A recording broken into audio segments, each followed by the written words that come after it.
most of these games are subpar or boring, the community around the FNAF series was still growing, both on YouTube and on GameJolt. Countless Let's Play channels would play the FNAF games, some of which are even referenced in the games themselves. Five Nights at Sonic's was and still is extremely popular. However, even with the core series out of the way, we're not done yet. There are countless spin-offs, failed projects, and notable fan games that we have to talk about. Trust me everybody, we're just at the tip of the iceberg. Strap in.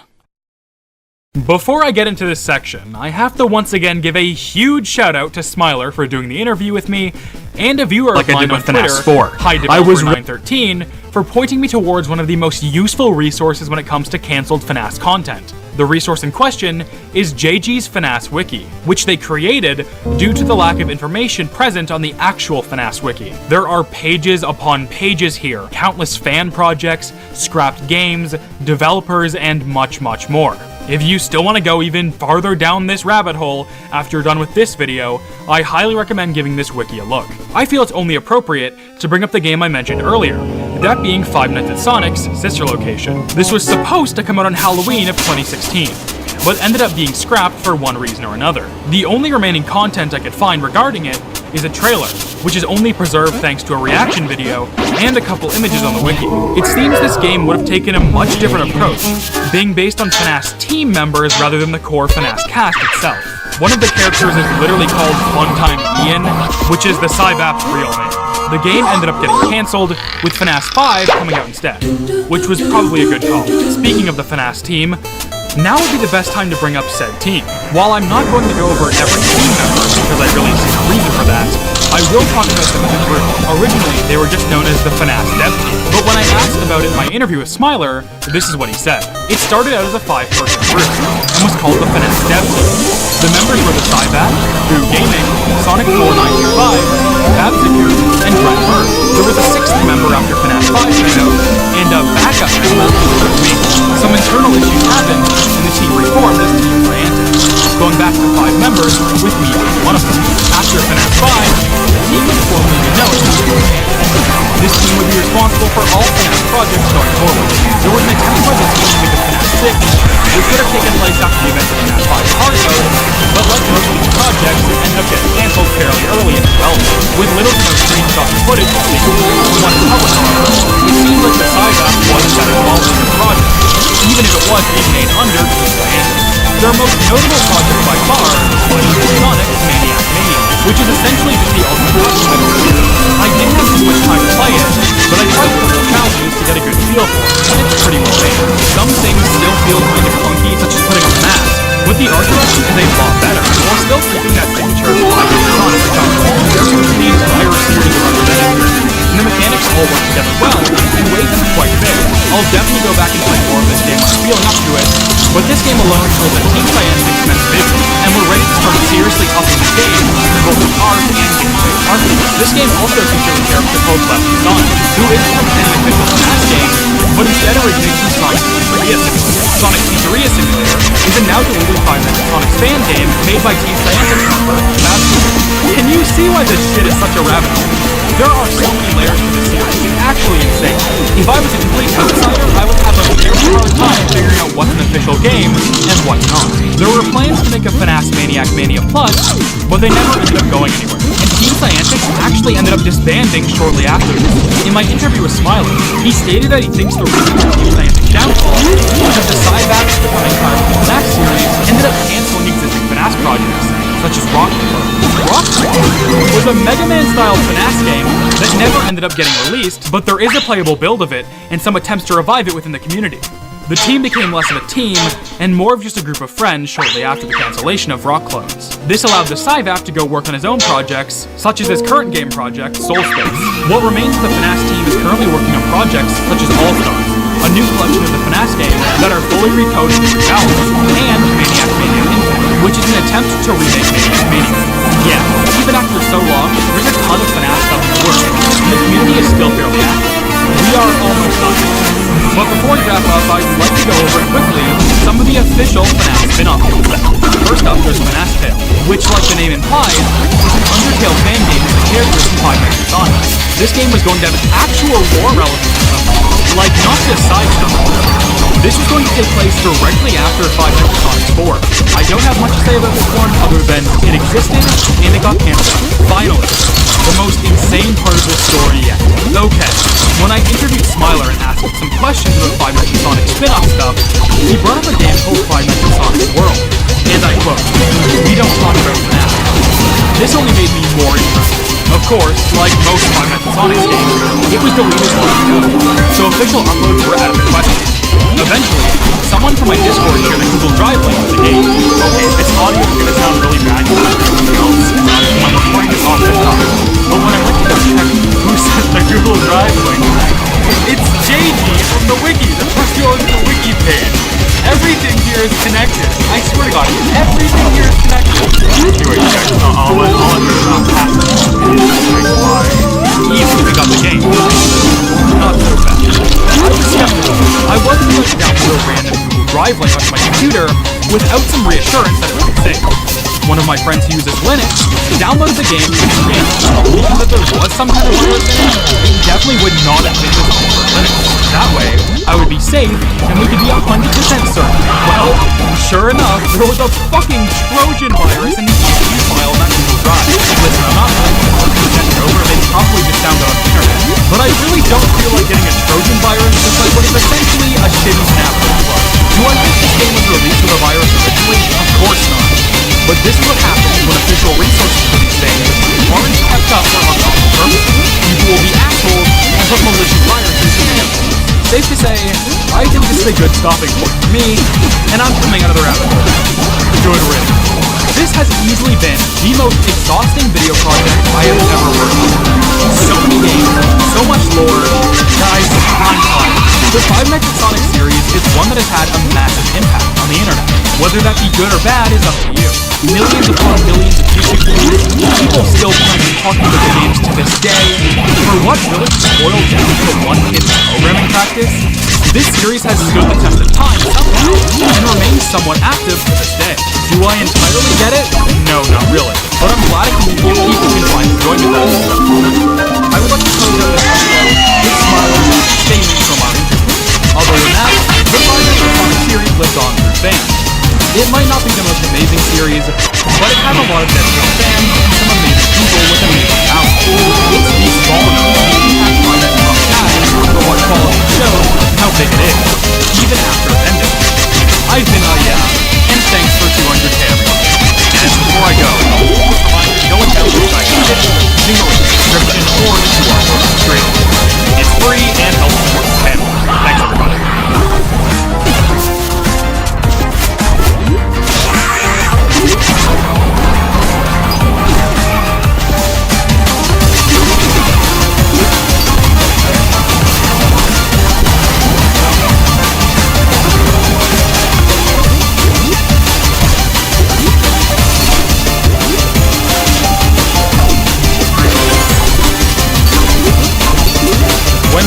Bring up the best. No, we're not doing that again. Hey, it's been a hot minute since I talked about a FNAF fan game.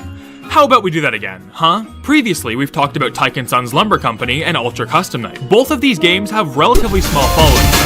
Today, I'll talk about something a little more well-known for once. You know, to shake things up a bit. And hey, you can put down your hips. I know the title and thumbnail probably sound like an incredibly nuclear take, but, guys, I gotta tell you something. You've all been paid. I'm not talking about Five Nights at Sonic 3. I'm talking about Five Nights at Sonic 1, Five Nights at Sonic 2, Five Nights at Sonic 3, and Five Nights at Sonic. What? Are you saying all these games are bad? How dare you? No, I don't mean any of these games. Okay, never mind. I think it's important to clarify right away that overrated doesn't mean bad or awful. There are things I really love about these games, but would I call any of them my favorite FNAF fan games?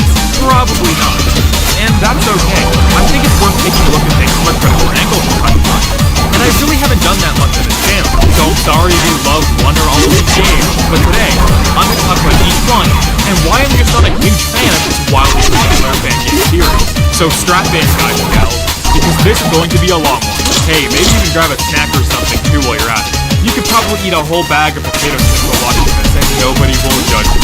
But first, this video is sponsored by Genshin Impact. Genshin Impact is an open-world action RPG game available on PC, Android, iOS, and PlayStation 4 and 5. Step into the vast magical world map and start your adventure on the continent of Haven, where 7 times the elemental power surge. Genshin Impact now releases a new version 2.7, and all travelers playing the game will do challenges and missions to complete. Join the journey with already existing travelers and reveal mysteries for players to take. The new 2.7 update for Genshin Impact adds brand new characters such as Kuki, Shinobu, and Galen. Alongside these new characters, new events are being added to the game. These include a perilous trail, a money bizarre adventure, and many more. That's not all. A music contest will be hosted with the almighty, Arataki Great and Glorious Drum-Along Festival during the 2.7 update. Don't forget to participate to make it work on social media and win the reward. Thank you to Genshin Impact for sponsoring this video and supporting the channel. Use my link in the top of the description or in the pinned comment to download it.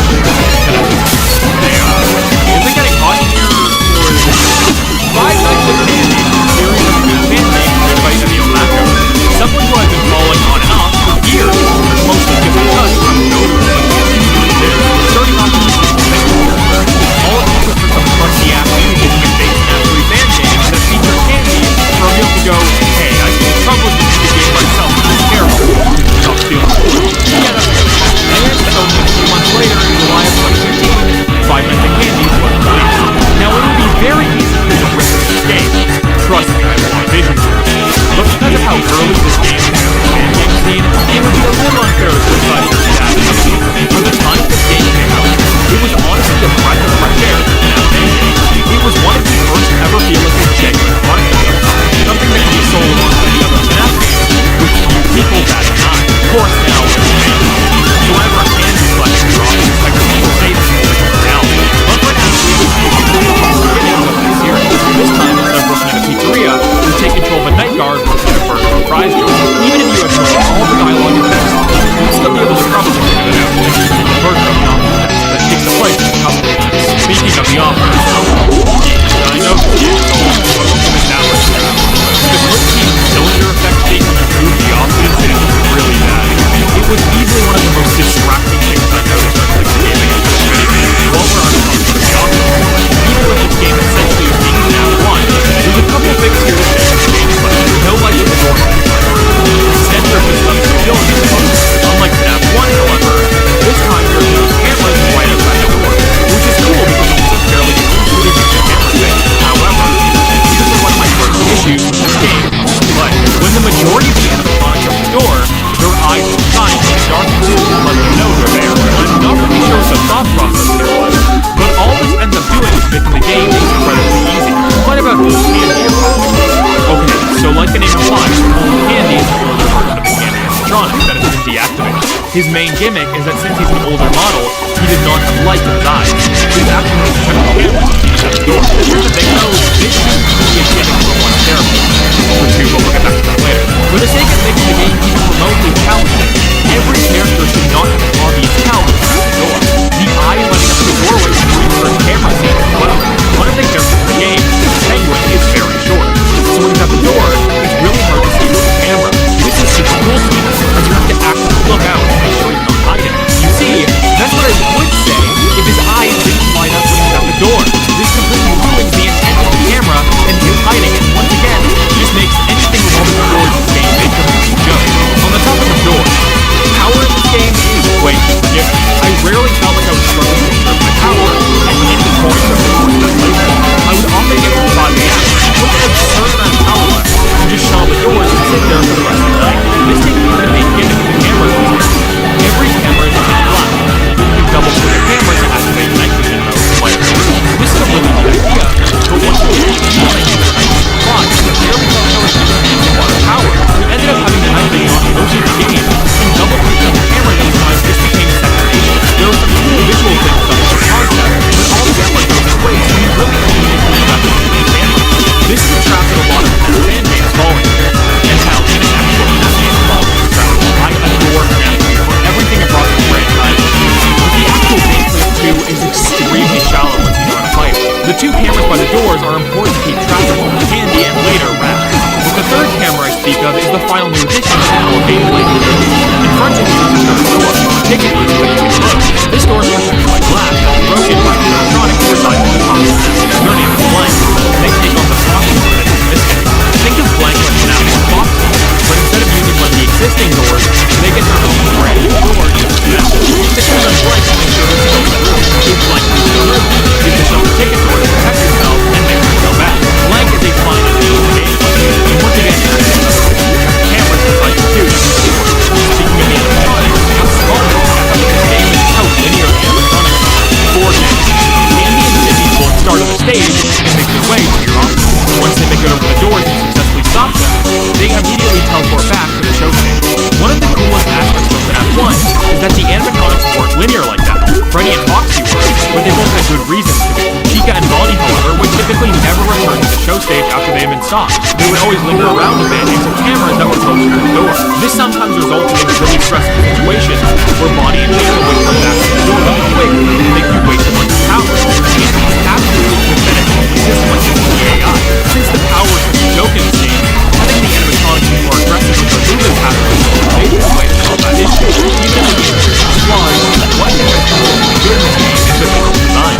Having the time be part of the UI is really smart and works great, and the environments and models are incredibly well done. Besides the fact that FNAF is one of these first-rate games made with a lot of effort, the character design alone of Candy is so strong that it definitely cannot be shocking as a major reason for the series' popularity. Even if I think these games are kind of overrated on the whole, I still can't deny how well done this aspect can be. Speaking of, I think now is the appropriate time to discuss the animatronics. Since besides gameplay, I have a lot of positive things to say about these characters. Are incredibly strong design, but have obviously helped at the time. I will want to see them combine that fucked up animatronics drop. You can count on that. Blank is by far my favorite character design from this game. The details on the model look fantastic, and it's fun seeing all the little drawings all over him. His animation when he hits the glass is also very charming. Chester is probably the weakest design of the group, but he's still alright. I think more could have been done with the concept of him being a chimp, since chimps are known to be a little aggressive and crazy, and that could have been represented in his stills on the camera or something, but other than that, he's fine. The Penguin, while being a very simple design, is easily one of the best in my opinion. I love his little suit, and the fact that he's much smaller compared to the rest of the cast. And like I mentioned earlier, I like him being hard to see on the doorway camera. Now I had to go to the Candy's wiki to find out what the Penguin's unique mechanic is, because I knew he did something different when he got into the office, but never once slipped up and let him in. You know, maybe I would have if it wasn't for those damn glowing eyes. Anyway. Apparently the Penguin messes with the doors if he gets into the office, potentially messing up the player if an animatronic is at the door and it can't be closed. Which is pretty cool, I guess, but like I said, I never got to experience it firsthand. Old Candy is alright. It's a pretty creepy looking design, but I never really think much of it. And once again, I really don't like that their gimmick is just their eyes don't shut at the door, because that makes the rest of the gameplay piss easy by default. The Rat is a bonus animatronic that appears on night 6. Gameplay-wise, he's my favorite aspect of the game, because it actually makes the game somewhat challenging. The Rat pretty much works the exact same way as Candy, meaning that his eyes are not visible in the darkness. He can appear at either of the doors, and you have to be very quick to shut the door. He will jam your button very fast if you let him stand there for too long. Every time I play FNAF 1, I always die at least once at night 6. So I think it's a decent challenge for a game that is extremely easy up until that point. Finally, we have Vinny. Vinny is a recolor of the puppet, but he doesn't appear during actual gameplay. Instead, he shows up in these FNAF 2 style after-night cutscenes. These cutscenes are fine. I really don't have much to say regarding them, but they're kind of neat to look at and a nice bonus for completing a night. One final big point I want to bring up for this game are the jump scares. None of them are very scary or interesting in my opinion, and Blank specifically has such a comically bad jump scare that isn't helped by the fact that there's a huge gap between Blank hitting the glass when the jump scare actually plays, which pretty much removes all tension immediately. That pretty much wraps up Five Nights at Candy's 1. There's a couple other tidbits, such as Foam Guy being kinda meh, minus the latte scene, that's an absolute gem. You have 2 new messages. Hey, how's it going? Oh, sorry, I have a latte here. But other than that, there's not much left to say. It's a simple, old fan game that hasn't aged the best in some places, while also leaving a pretty strong impact on fan games to come in the future. Like I said, I don't hate this game, but it's a very middle-of-the-road gameplay experience that's carried by nostalgia and a great character design. If only there was a remake of this game that fixed some of these issues while improving the visuals of the game. Five Nights at Candy's Remastered is the most recent game to come out of this series. is exactly what the name implies. A complete rebuild of the game that changes mostly visuals, but adds a couple new things as well. One of the biggest things added, in my opinion, other than the obvious massive improvement to the visuals, is the inclusion of widescreen. Thank God. FNAF 2, 3, and 4 setting a standard of 4x3 instead of widescreen always bothered me, especially after the first game was already widescreen. I still, to this day, do not understand the thought process here. All it does is give the games less space to work with, which makes the mobile versions look like stretched out garbage.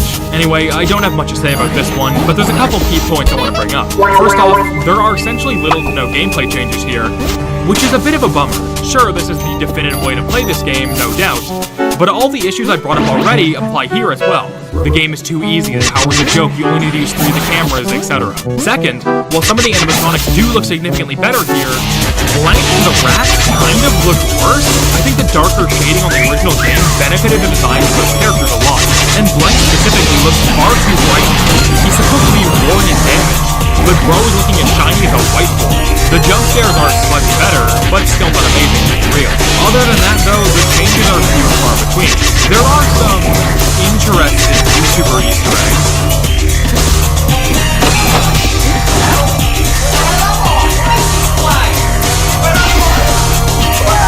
An insanely good extras menu, and even an extra game mode added. Shadow Candy Night, also known as Null Night, is an extra night that changes up the gameplay a lot. This is a 1v1 fight between the player and Shadow Candy, who has a great new model by the way. Shadow Candy resides in the new Camp 13, and will sit there until he teleports away. Once Shadow Candy teleports away, it's your job to turn every camera to turn down. Once you find him, he'll teleport back to Camp 13, and he'll keep doing that until the night is over. The coolest part of this gameplay mode to me is the fantastic use of the night vision on the camera. As stated earlier, the night vision on the cameras in the game feels almost pointless at times, but here they're used to not only will Shadow Candy hide on every camera in the building, he can also be hiding in the night off version of every camera as well, meaning that you have to use both versions of every single camera. Something like this from the main gameplay would do wonders for having not only an actual reason to use the cameras, but a great reason to actually keep the cameras dark as well. If you can't find Shadow Candy in time and you get to the office, 2 things happen. 1, close the front door and Candy will hide again, but drain a bunch of power in the process. 2, Shadow Candy will get in your room and jump scare you. You don't die, but instead, Shadow Candy will set you back an hour on the clock and freeze your time. The only way to restore it back to normal is to find the origami cat on the camera and play. Null Night is a fantastic addition, because it's a great challenge in a pretty easy game, and is easily my favorite part of this remaster.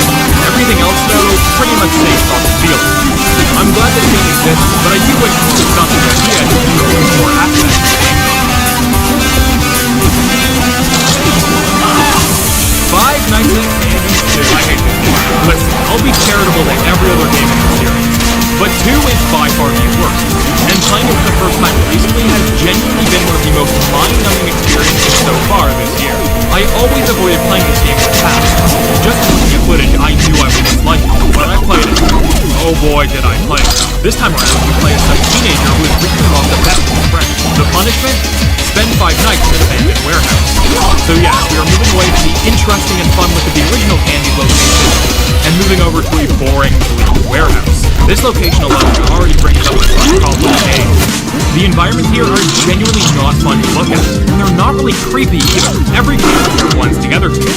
The dull-ass gray color palette used here is dreadfully boring. The gameplay loop this time around involves these telephones that are connected to the camera on the map. If you ring a telephone, a nearby animatronic will be learning the location and attempt to disable it. Seems fine enough, right? That's where you're wrong. For starters, you can ring any telephone on the map, regardless if you're actually looking at the camera or not. This means that you can technically never switch cameras once if you just end up getting lucky spamming right the phone. Is this efficient? Probably not. But it shouldn't even be a possibility. This then ties into my next point. The fact that for this entire game, you never have to switch camera use. That's right. Most of that band games have the issue of barely having a reason to use the cameras, while this one has an opposite problem. That being that you can just look at the camera the entire game and still win nights just fine. Nothing of importance even happens in the hallway.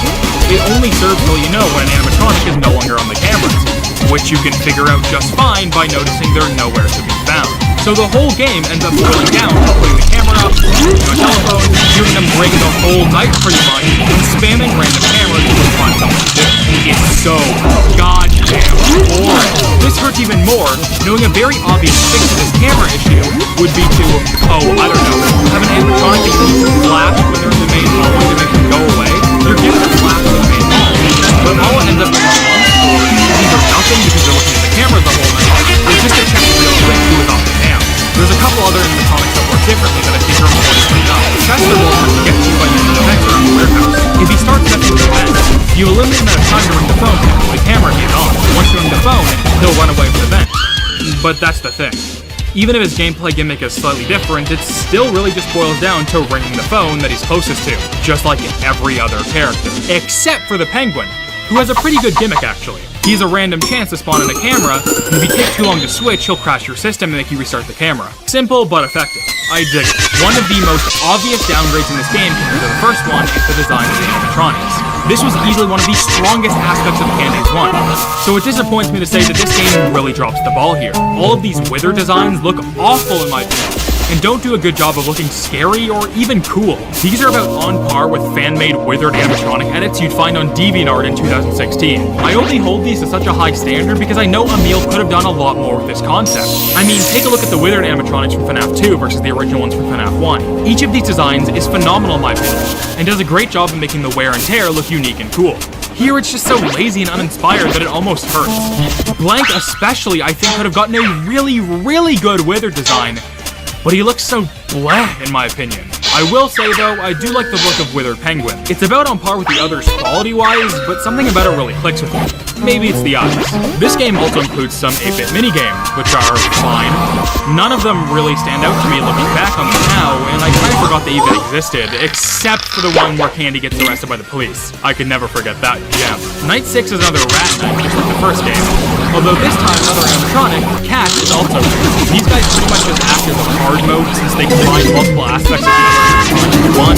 Cat will attempt to crawl into vents like Chester, and Rat can track your cameras like the Penguin. At the end of the day though, you're still playing Candy's too. It's only so much fun you can have. I don't really know what the main opinion on this game is now, but even Emil himself admits that it was not up to his standards. So that's gotta mean something, right? If you can somehow improve this game, more power to you.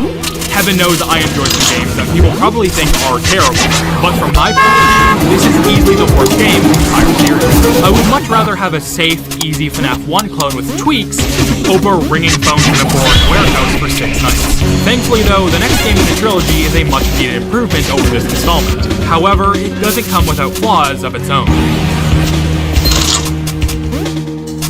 Five Nights at Candy's 3 is probably my favorite game out of the whole series, and is actually the sole reason I wanted to do this video originally. My video on Tycoon Summer, the most underrated FNAF fan game, was always planned to have a part 2, which is this video you're watching right now. I wanted to do it sooner, but I also didn't want people to think I was specifically melting the whole overrated, underrated thing. So I let some time pass and now we're here. Now let me be clear, I like this game, and I can see the potential it has and what it really does well. But as much as I want to love this game, I don't think I ever can. After 2 separate playthroughs, I always find myself complaining about the same shit every single time. Which sucks, because this style of FNAF gameplay is easily my favorite. FNAF 4 is my favorite FNAF game gameplay-wise because of how fun it is juggling everything at once. And the same thing goes to the night segments in Tycoon Lumber Company. So why don't I love this game just as much as I love those other games? Honestly, it all comes down to the core gameplay. Graphics are really nice looking. Monster Rat is genuinely one of the best FNAF designs I've ever seen in anything ever, with Monster Cat and Monster Vinny not too far behind. The minigames are great with some awesome looking pixel art. Sure, the hide-and-seek minigame gets a bit repetitive after a while, but it really just serves to make the final minigames hit a lot harder. The before night minigames are also really cool, and I enjoy exploring the area. But if you don't care about some of the extra stuff, there's really no reason to ever expect these parts past night 1. Maybe if there were some hidden power-ups or sometimes for the night gameplay you can find here, it would serve more of a purpose for the average player, but for what it's made for, it gets the job done. So, the game looks great. It has ridiculously good character design, the minigames are neat, so what is wrong with the core gameplay that makes me dislike it so much? Okay, so this is how the gameplay works. You play as Mary, who is to fight off nightmares in her sleep. These nightmares include Monster Rat and Monster Cat, who both do something completely different. The game starts off with just Monster Rat, so we'll talk about him first. Monster Rat can spawn in 1 of 3 different locations locations in the bedroom. These include a door and 2 different closets. If he appears in one of these places, you can catch him with your flashlight, and he will go back into hiding and the cycle continues. If you mess up and take too long, Monster Rat will enter the room leading to Phase 2. In Phase 2, you must shine your light at Monster Rat's face in order to fight him off. Monster Rat will move his head around, so you need to stay alert in order to have the light in your head. Once you successfully fight him off, you enter Phase 3. This is where you have to look under the bed, where Monster Rat will be hiding. When you see him under the bed, you have to go back up and face the opposite direction to where he is. Finally is Phase 4. Here, you wait to hear a sound from Monster Rat coming out of the bed, or some light breathing. Once you hear one of these two things, you can move to the other side of the room and hit Monster Rat with a final beam of light, which will send him back into hiding. That sounds cool, right? And you'd be correct, it actually is. At least, it is for the first couple times. But then you have to do it over, and over, and over, and over, and then you realize this is the entire game. The gameplay loop very quickly boils down to moving back and forth, and back and forth, and back and forth around the room the entire night waiting for something to happen. Then, once the rat gets in, you do the thing, fend him off, rinse repeat the whole game. What about Monster Cat, you may be wondering? Does he add to the gameplay in any meaningful way? No, not really. From night 3 onwards, Monster Cat will appear in the nights alongside Monster Rat. Monster Cat will either appear on the left or right side of the room and slowly crawl up. How do you see him off? By shining a light.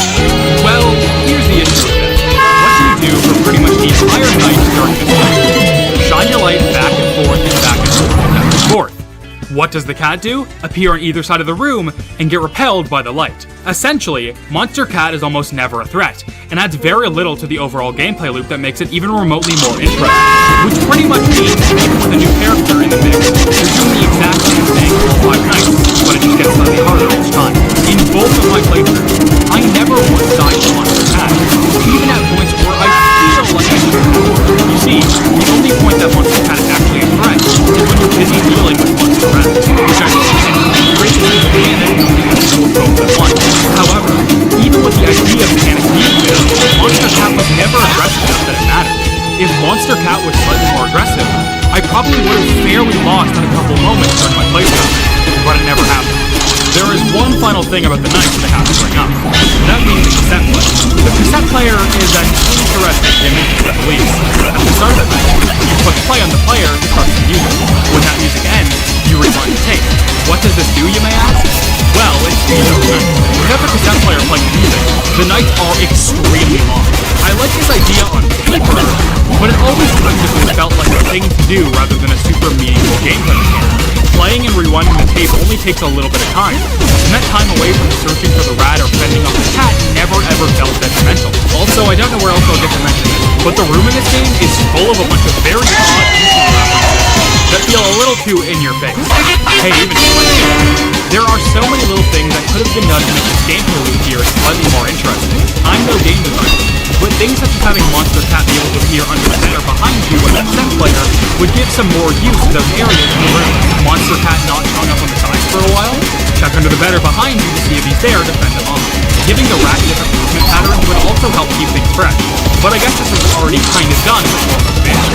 Night 6 consists of fighting Monster Vinny, who is essentially a significantly harder version of Monster Rat. He has a different movement pattern and runs around the room, making him a pain in the ass. I'ma keep it real with y'all. I tried, but I could not beat this with life. My mouse movements were always too slow, and I could rarely get past the whole cycle. However, during this fight, I ended up accidentally finding a way to completely break the game and skip nights. This isn't something I discovered, but I did find it naturally during gameplay with no extra help. Essentially, all you have to do is point your flashlight at the far right of the room, where no doors or closets are visible. For some reason, you just wait there the entire night, nothing happens, and you can just sit there and win. Wonderful. This game has so much content going for it, but at the end of the day, the core gameplay loop is too lacking to carry an entire game. It would probably fit better with a larger sister location style game.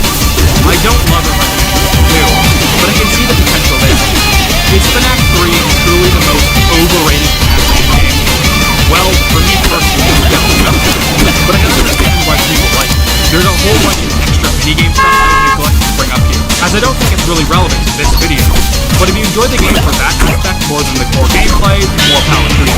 Well, with that out of the way, I'm pretty much done. Even with everything I've had to say about the Candy series in this video, I am excited to see what Candy 4 brings to the table. I've been, and now I'm hungry. See ya!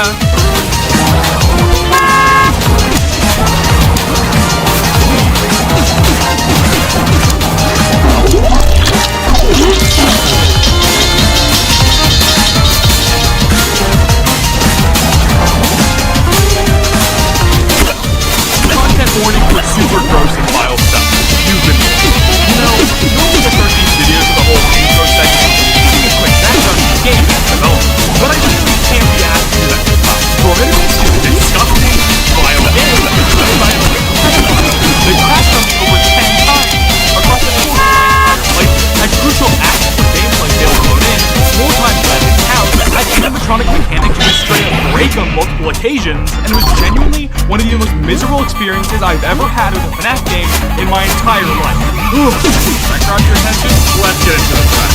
There's a whole lot to go through, both from the game and the developer, so no more wasting time. This is the most controversial FNAF fan game of all time, and why it's terrible. But first, my error. Listen, I'm pretty bad at getting my damn water.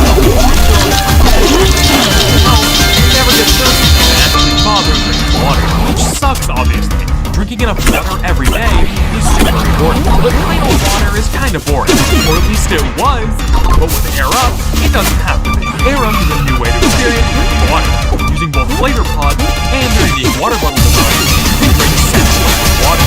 Right, if you're actually drinking essentially water, share the technology. Just like the product design shows, the water flavor is actually up to percent, so you can decide Air Up is the product. All you gotta do is one of the Air flavor pods on the website you like it. Place the pod on the top of the Air water bottle, and you're good to go. Moving the pod down, the water will get over. But you can activate the flavor by moving the pod up. That's all there is to it. This is genuinely a fantastic product. I highly recommend checking it out using the link in the description. And thank you to them for sponsoring the channel.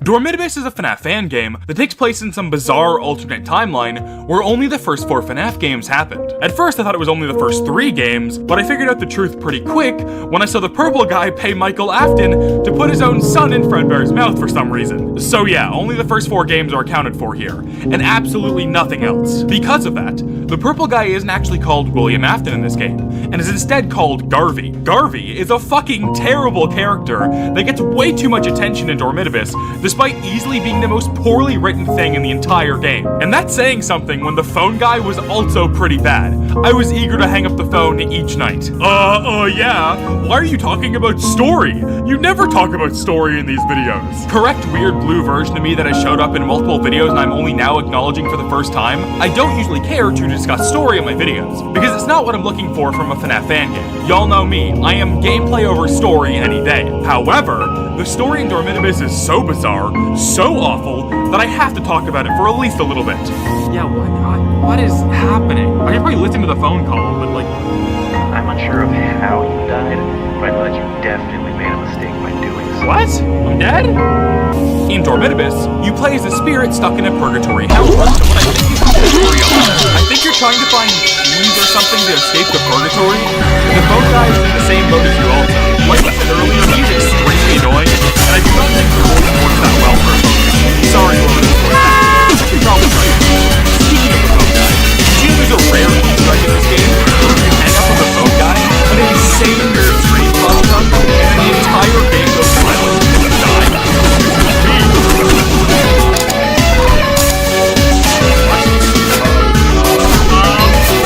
I'm sorry. I'm really sorry. What? You fucking... You're just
fair, is also just a Springtrap type design.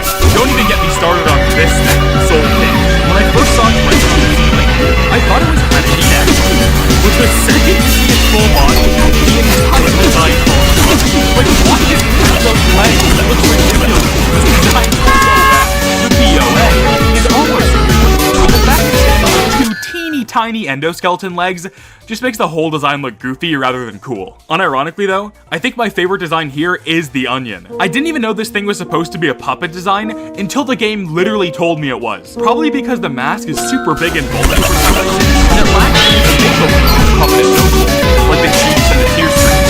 Because this thing is barely a puppet design, I would be calling it the onion from now on, and no one can stop it. Speaking of being puppet design, the jump scares that I covered tonight are also terrible, because I always jump scare frames from a bunch of different masks. I think I would set up a what act up here. Or I guess we'll see when new management comes out. Oh, wait, nudge. Anyway, most of these jump scares last a few frames. They're either all twos you hits and barely know what's going on, or it's just small cupcake characters that are actual animatronic, or on two-row gross. The only one I kinda like is the golden color. Golden color is I don't love the design or anything, but it's a neat idea. I like the jump scare because it's actually being the bizarre in an interesting way. We'll get into this more when I talk about the game, but it's romantic. You can move between the two sides. However, for some reason, side, the enemy not run through a long gap to reach the other side. Maybe they thought it was cool or something, but it ends up really dumb. The one saving grace of this thing is Golden Call jump scare, where the actual jump scare is fun, which talks about sorry, it's actually pretty cute, but enough crazy. The jump scare is just loaded. Once again, it's not like it's good, but for whatever reason, that's hard to say on the way. This is entire jump scares as well. Fun fact, I died for a more than habits writing and habits coming from the body. I just love this thing. Anyway, everything from the design, the fire, the overall tone of this is all the same. Once again, it's not scary. The game definitely needs a little one. When it comes to the amount of content you make, there's a lot, but it's presented in a very odd way. Most of that fan games give you 5 minutes, then usually 6 to 7 minutes of challenge. Dormitibus throws that all out the window and features 12 prototypes, which might sound a little insane, and it kind of is, but I actually think the way the game is played out works surprisingly well. The first 9 nights are all unique and characters.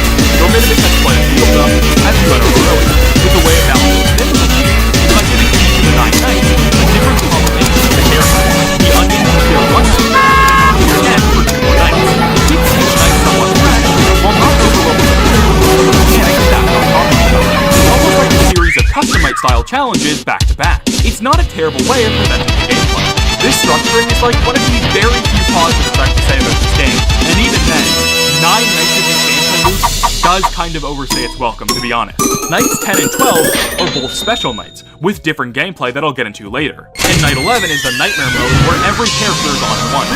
Full transparency, I did not have the strength to beat Night 11. Hell, I barely beat Night 10, so I won't be able to go in depth on the last 2 nights. I guess it's time to go over the gameplay then. There's quite a bit to cover here, so strap in. Not only that, but this is probably going to be the last somewhat normal segment of this video before we get into the really deranged stuff. Dormitibus has a pretty unique gameplay loop. It's definitely different from any FNAF fan game I've played before. It incorporates the movement from FNAF 4 and camera watching gameplay of the first 3 games. To mixed results. A lot of the mechanics are kind of just the same thing, different coats of paint, which can make the game feel a little repetitive at points. Overall though, gameplay-wise, Dormitibus could have been much worse than it actually ended up being. Let's go over all the door characters first. This is a group of animatronics that all require you to run to the opposite side of the room and do something to get rid of them. Foxy has his pirate cove just like in FNAF 1, and you can stall him using that camera. But to be honest, it's rarely worth stalling him, since when he enters the office, a noise plays anyway. All you have to do to get rid of Foxy is run under the table to the other side of the room and stare him down until he leaves. If you move away before he's fully gone, then he jump scares you. Something dire about the jump scares in this game, besides the look of them of course, is that they have what is essentially a scratch FNAF fan game jump scare incoming warning in the form of a noise sting and a black screen. Yeah, I'm dead. Fine. Just too much shit spawned in at once. Hey, at least your game did crash. The jump scare is at 0.25. This removes literally all the scare factor from the jump scare, because you know what's gonna happen pretty much every time. Anyway, Foxy's mechanic is fun. Like I said, this group of characters is all very safe. The BOA comes from the other side of the room and requires you to stare them down on the opposite side of the room compared to Foxy. They use the same punishment for accidentally moving towards the Foxy to my knowledge, so they really just serve as an easier version of that. Once again, you're fine, it's a busy work threat. The real issue of having this fucker is that for some reason, he is insanely broken multiple times during my playthrough. His assets just straight up failed to load in, and I had to rely on the screen. This was one of the most annoying glitches in the entire game. They got me killed way more times than I wanted to do. Just for that, second mechanic Freddy is the same as BOA, but on the opposite side. And instead of physically showing up, some insane noise plays when you leave. The sound of big teleports to other dimensions. It's fun. And didn't have any assets to load in the fucking over. So Freddy is finally the Pika was one from the last time. It worked the exact same way as BOA. Except when you leave, the cupcake comes back to you. You can get back to the game as fast as possible. So cool to do, but it gives you so much of the way that I was always able to do that Foxy on the other side, but the cupcake is still active. It's not that well taken out, it's hard to do. I think, but the main campaign, the cupcake is barely able to press. The next one is essentially the same as the last one, but instead of having the cupcake just that cool stuff, you can turn around and look at him to make him go away. This mechanic was almost never a threat, but it's not bad.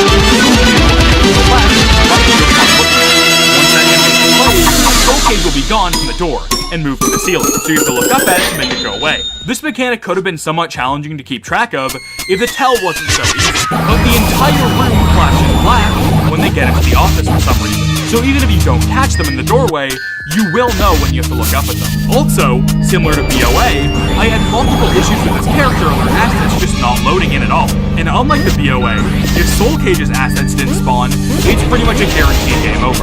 I don't know if there's just something with BOA and Soul Cage in particular that makes them the buggiest characters, but I had crashes related to both of them as well. Speaking of crashes, Dormitibus is insanely unstable, and crashed more than any other game I've played my entire life. It's not really a super consistent way the game crashes either, so you can never try to avoid it. This is why I didn't bother doing Nightmare Mode, by the way. The thought of the game crashing on a good Nightmare Mode run is terrifying. The last of the set is Molten Evil. Molten Evil will randomly spawn beside the computer and stare you down. All you have to do is look up at the ceiling once the screen starts going crazy with the blue shit, and he'll go away. The screen going all crazy stays until you either get jump scared or deal with it, and the longer it's on screen, the harder it is to deal with. I think I got caught in maybe one situation where I had to bring the effect of me running to the other side of the room, but for the most part, this mechanic is piss easy and takes 2 seconds to deal with. So at this point, you're probably wondering what the point of the cameras is, since every single character I've mentioned so far can be dealt with without even turning on the camera. That's where these last 2 characters come in. Golden Call will randomly send your computer a pop-up that gives you the option to type something into it. When this happens, you have to go to Foxy's camera, and there will be a sign waiting for you there. To make the pop-up go away, you have to type in the longest word on the sign into the pop-up, and press enter. For some reason, this mechanic is also case sensitive, which is just a very weird layer of difficulty that I don't think needed to be there. Having to panic type something is already stressful enough, trust me. Golden Call gives me a great excuse to talk about how odd the camera system is at Dormitibus. Unlike most FNAF games, the camera system isn't just chilling in the corner of the camera monitor for easy access at all times. It's instead a transparent overlay tab that you can toggle on or off. It's a neat concept, and I get why it was done given the small size of the screen, but it feels a little too clunky to work.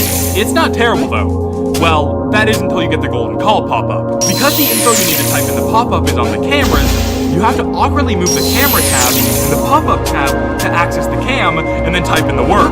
It's super clunky, and fighting against the UI really shouldn't be a gameplay mechanic. Speaking of the gameplay mechanics, you're probably wondering how this game even explains how you're supposed to deal with these threats. A lot of the mechanics are hyper-specific, and without an explanation would make no sense. Dormitibus decided to take the easy way out, and just give you a tutorial screen on the main menu that unlocks more tutorials the further you are in the game. Having the player literally just read out your mechanics to understand the game has always felt very lazy to me, and in really bad cases, it's post-ship 2's here. So honestly, I think it's just best to avoid it altogether. Unless you do something cute with it like Night Stars, I don't see the value in doing it, other than as an excuse to explain super specific mechanics in the laziest way possible. The phone guy kind of also helps, but he's pretty much useless compared to the tutorial. The Fire animatronic is essentially the main mechanic the entire game revolves around, and is also pretty much the only reason to actually use the cameras. Am I Real, or as he's also called, Cake Bear, will wander around the building to different cameras. Every time he changes rooms, he will say out loud what camera he's on currently. It's your job to keep track of him and what camera he's on throughout the entire night. Normally, Cake Bear looks like a somewhat normal FNAF animatronic, but randomly throughout the night, he will turn into a twisted, more Springtrap-esque design. If you aren't looking at the camera he's on when he's in this form, you only have a little bit of time to find him before he'll send out his cake to jumpscare you. Surprisingly, I really like this mechanic. It's pretty easy to forget what room he's in during the stress and panic of a night, so it acts as a good challenge trying to actively remember his position during the whole thing, especially when he changes cameras when you're busy dealing with threats on the other side of the room. Cake Bear absolutely ties up the gameplay loop into something a lot better than it could have been otherwise. Most of the other mechanics are either repetitive or shallow, but there's so many of them to think about that it kind of wraps back around into being decent. I expected the gameplay to be a lot worse than it actually is, and I'll just leave it at that. Night 10 is the boss night, and removes every other character and replaces them with one single character that shares gameplay traits with multiple of the animatronics from the normal nights. It's time to talk about Garvey Night. Remember when I said having to fight against the UI is a bad gameplay mechanic? Have fun with the now extremely glitchy and annoying camera system. On that note, the vent system on the cameras that's kind of just been there finally has a use. Garvey will randomly go into one of two vents throughout the night. You can click on the vent he's going in to slow him down, then run to the other side of the room and look at him to make him go away. The catch is you have to make sure you get there before he does. If he's already there when you make it over, then he just kills you. The timing on this is brutal, and you really have to get good at using the vents to deal with them. I don't hate this mechanic, but it does feel a little bit too strict, at least when you first start. I also don't like that the game just tells you Garvey's in the vents by putting text on the screen. I feel like there could have been a much better way to convey him being in the vents, such as the room flashing red or something. Garvey can also appear in both doorways and the ceiling, and he'll laugh to notify you he's there. Depending on what side of your headphone the laugh comes from, is the area you have to look at. And finally, Garvey will appear on cameras at points during the night, and you have to find him and take down until it's done. It's a pretty brutal boss fight, especially how glitchy it was for me. I think I lost more glitches and crashes on Garvey Night than I did to actual gameplay mechanics. It's not a terrible night though, besides that. I like that it's one mechanics you already know and expands upon them to the boss. The worst part of the night is unironically the awful Garvey voice acting that randomly starts playing in the middle of the night. I think they were trying to do like an Night thing where Baby starts talking to you, but while there it's just a really minor distraction and a cute bit of lore for the fake ending. Here, it's a super annoying distraction that gave me a max attention. Besides the design being kind of cool, Garvey is really something. Speaking of, I guess that leads to the final part of this video, the controversy. Once again, if you're sensitive to this kind of topic and want to drop off from the video here, thanks for watching and I'll see you all next time. But for everyone that wants to see the true evil of this game and its creator, stick around and buckle in. In Dormitibus, there are a series of tapes you can collect and listen to that feature Garvey talking to, I guess, himself? We talked about this a bit earlier in the video. Remember the terrible Joker impression? Well, one of these tapes, specifically the tape about Garvey killing the girl who would be stuck in the chica, goes in a pretty dark direction really quick. Garvey heavily implies in this recording that he R-worded the underage girl in question, stating that she was a hot bitch. Obviously, for a million good reasons. This is an insane and disgusting tape and a FNAF fan fault. FNAF depicts people killed is always considered very campy, whether it's a reason on the wall, or legend, a minigame, FNAF is a job to subject in the most respectful way possibly could. Dormitibus throws that completely out the window and just has the purple guy going to a rant and you can listen. So not only are these things incredibly embarrassing at the same time, they also use some very insensitive subjects. I don't think the purple guy who's a pedophile is really something for clamoring. So obviously, this is super gross. But it's easy to fix, right? Surely this is the creator of the game who helped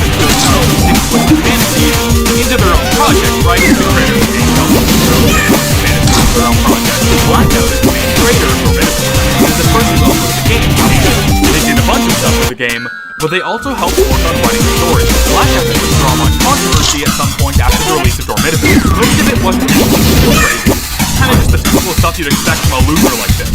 With the main points to look at here have to do with their fetishes, which includes multiple instances of R-word fantasies and necrophilia.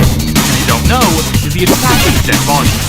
Yeah, I don't know if this initial drama just didn't make the rounds well enough, or if the community at large was just unaware of it, but this alone really should have brought him banished from the FNAF scene. Somehow, though, he ended up sticking around, which sadly is the same thing that got him shunned. I won't be bringing up names of anyone else involved in the situation who helped expose it. I'm sure it was stressful enough then, and I don't want to bring it up again. A member of the FNAF community released an exposed video on Blackout that not only brought up his allegations, but also exposed him for having inappropriate sexual conversations with a 12-year-old. This included tons of gross messages, of course, but also a picture of Blackout's bare ass that he sent to the lineup. It was safe to say that nobody wanted anything to do with Blackout after this, and he fled the community and hasn't been seen since. Before he left for good, he left a note in his GameJolt profile to read, "Jesus Christ, just leave me be.